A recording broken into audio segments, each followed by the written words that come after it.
Matthew 24. Jesus left the temple and was walking away, when his disciples came up to him to call his attention to its buildings. "Do you see all these things?" he asked. "I tell you the truth. Not one stone here will be left on another. Every one will be thrown down." As Jesus was sitting on the Mount of Olives, the disciples came to him privately. "Tell us," they said, "when will this happen? And what will be the sign of your coming and of the end of the age?" Jesus answered, "Watch out that no one deceives you. For many will come in my name, claiming, 'I am the Christ,' and will deceive many. You will hear of wars and rumors of wars, but see to it that you are not alarmed. Such things must happen, but the end is still to come. Nation will rise against nation, and kingdom against kingdom. There will be famines and earthquakes in various places. All these are the beginning of birth pains. Then you will be handed over to be persecuted and put to death, and you will be hated by all nations because of me. At that time many will turn away from the faith, and will betray and hate each other, and many false prophets will appear and deceive many people.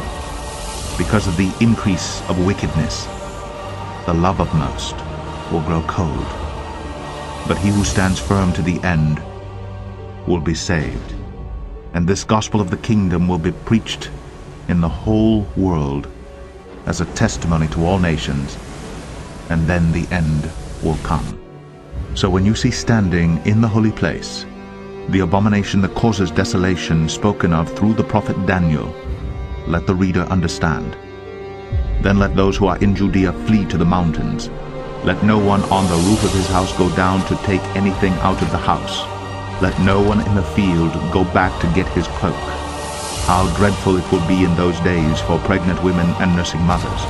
Pray that your flight will not take place in winter or on the Sabbath, for then there will be great distress, unequaled from the beginning of the world until now, and never to be equaled again.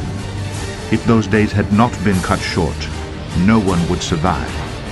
But for the sake of the elect, those days will be shortened. At that time, if anyone says to you, 'Look, here is the Christ,' or 'There he is,' do not believe it.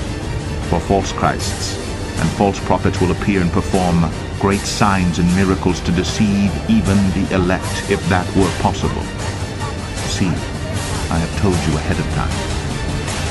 So if anyone tells you, 'There he is out in the desert,' do not go out. Or, 'Here he is in the inner rooms,' do not believe it. For as lightning that comes from the east is visible even in the west, so will be the coming of the Son of Man. Wherever there is a carcass, there the vultures will gather. Immediately after the distress of those days, the sun will be darkened, and the moon will not give its light. The stars will fall from the sky, and the heavenly bodies will be shaken.